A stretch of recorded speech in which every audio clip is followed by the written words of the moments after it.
Ayan, for today's video, ayan, tayo ay mag-haul na naman guys dahil malapit na ang birthday ni Gasha. Ayan, mag-haul tayo ng mga gagamitin niya sa kanyang birthday.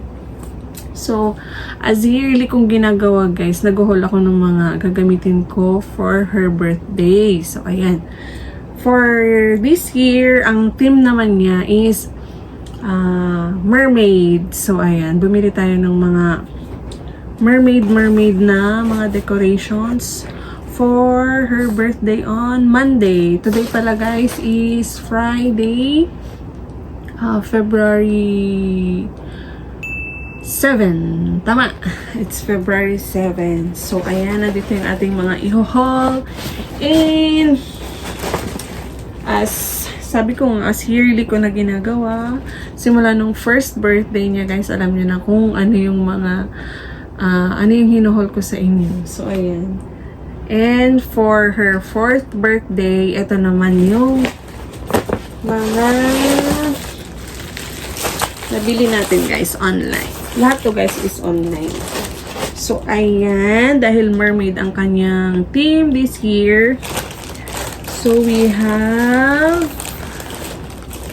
ito. Iunahin ko na yung kanyang dress. So, ayan. Actually, guys, ito yung first na option ko sa birthday niya kasi gusto ko ano lang siya, simple lang. Basta makapagdamit lang siya ng mermaid. Ayan. So, ito lang siya. Tutu dress. Na ganyan ang design. Mermaid. Kaso, may nakita ulit akong bagong design. Which is, ang ganda, guys, at ang cute. So, napabili ulit tayo, guys, ng iba. Pero susuot pa din naman niya to. So, eto siya, guys. Yung isang nabili kong dress niya. Look how beautiful it is. See? Kita niyo ba, guys? O, di ba? Ang cute. So, ayan. Dito lang naman siya sa bahay, guys. Gaganapin. So, no need na talaga yung totoong buntok na matatakpan talaga yung paa niya. Kasi, hindi naman siya pool party or what, beach party. Dito sa bahay lang. So, labas pa din yung kanyang paa. So, this is it. Ito yung kanyang details, guys. Ang alam ko sa atin ang tawag sa tela natin. Basta, ito is silky siya. Silky ba itong tawag dito? Satin na glittery. Pero ito nasa baba niya hindi. So, ayan guys. Diba ang cute? And, syempre, hindi mawawala ang mga decorations kapag birthday.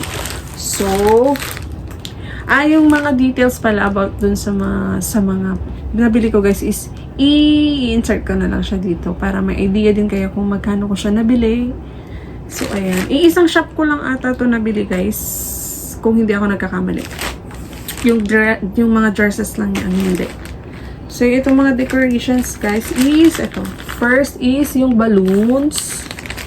So, syempre, color din ng mermaid. So, ayan, merong purple, pink, green, tapos yun. Syempre, hindi tayo makakapag-pump ng balloon kung walang pump. So, bumili din tayo, guys. Ito. And, meron din tayong ito guys. Ano ba ito? Ito. This one naman guys is tablecloth. So, ayan na. Mermaid din ang design. Hindi ko na siya i-open guys ha. Kasi mahaba-haba ito eh. It's, ano bang size nito? Wala. Nakalimutan ko na kung anong size nito. Pero pang ano to, long table guys. So, ayan. Pang table natin. Next is yung ibang balloons. Ang alam ko to guys is yung tail ng mermaid. Tapos, wait. Kung hindi naman siya mahirap, i-open ko na lang. Tapos may kasama din siya ulit balloons na 4. Para makita niyo.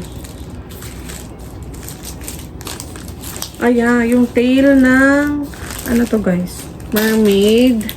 Tsaka shell. So, ayan. Tail ng mermaid tsaka shell. And then, Diba? Hirap balik. Anyways, it's okay. So, ayan. Balik natin sa dati. And then, meron tayong, may kasama siyang 4 na ano guys, balloon. Meron din tong number guys. So, ayan. Ito yung number 4. Number 4 to guys. Basta i-insert ko na lang siya dito. Multicolor na balloon. Number balloon. Actually, magkakasama to guys. Ito, at saka ito. Sa iisang, parang set, ganun. And then, meron din tayong foil fringe. Yung pang backdrop guys. Ito siya. Light pink ang color. Pero parang hindi siya pink. Yan yung light pink ba yan? Siguro pag ganyan. Pero mukha siyang lavender guys. Oh, see? Yung didikit mo na. Ito yan. Pang backdrop. And then, pang backdrop lahat halos guys. Bumili din tayo ng ito yung nagustuhan ko guys. Ano to guys? Yung parang tarp. Ilalagay din dun sa may ano niya. So, ito siya. Mahaba-haba to guys. Ang size niya is 150 by 100 cm. Oh, it's a normal ano lang siya guys. Pero i-insert ko na rin dito guys kung ano itsura niya. Para makita niyo. Pero it's a mermaid ano din. So, ayun, hindi ko na siya bubuksan. And then, bumili din ako guys ng loot bags. So, magkaibang design. Ganito lang yung size niya guys. And yung sa isang pack is 20 pieces. Ito yung isang design. And then, yung isang design naman is like this. Tapos may kasama na siyang ito guys, yung pangsara. So, ayan. Yan. Kung last year guys, is si Queen Poppy yung kanyang theme. Yan. This year is si Mermaid naman. And,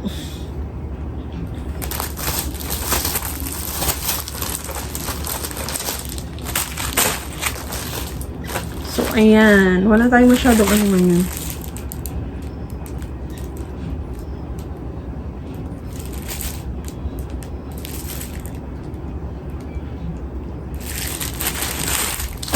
And meron din tayo guys, this one, cake topper. Bumili din ako ng mga cake topper.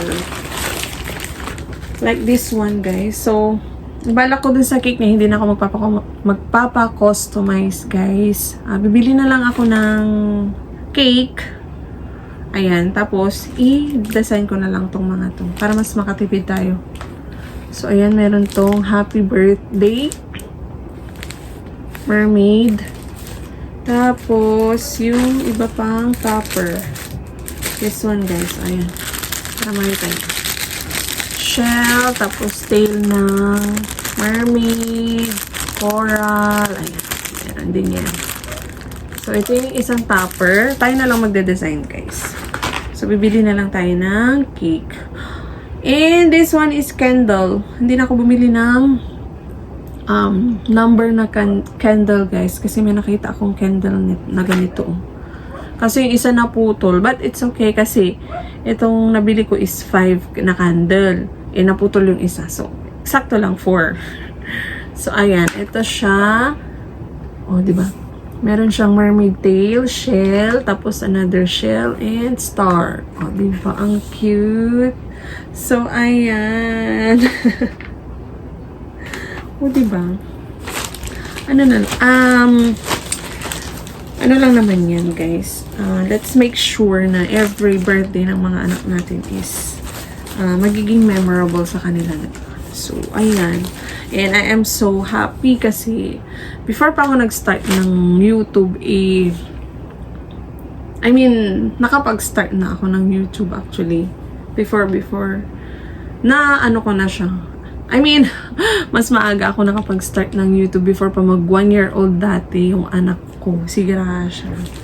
O di at least, di ba, may babalik-balikan tayo ng mga videos. Kasi from her first birthday, nakagawa na tayo ng video up to her 3rd birthday last year. And another year na naman ang madadagdag sa birthday niya, sa kanya guys. And I'm so thankful kasi nava-vlog ko siya.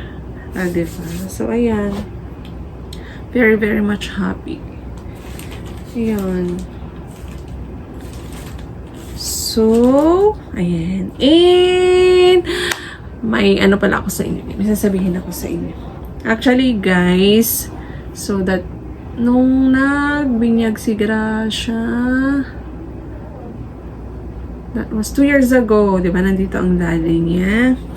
So, ngayong darating na 4th birthday niya, guys, ayan, uuwi ulit ang kanyang daddy. So, makaka-attend siya ng 4th birthday ni Gracia this year. So, ayan, magbabakasyon ng ating Daddy Joseph. So, ayan. Malaki na yung anak namin. Diba? After 2 years. Kasi 2 years old si Gracia nung umuwi siya. Then, after 2 years, 4 na siya. Ayan. So ayun, diba? Masaya lang.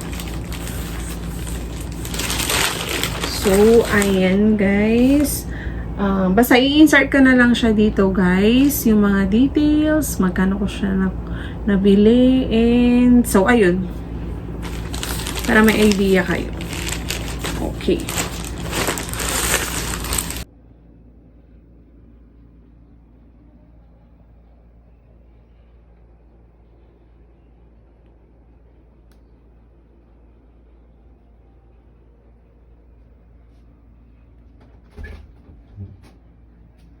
Dito lang may isa.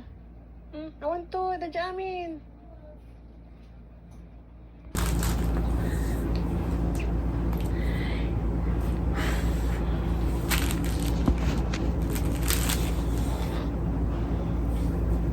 And so, ayan guys, tapos na tayo sa ating video for today. And I hope nagkaroon kayo ng idea ulit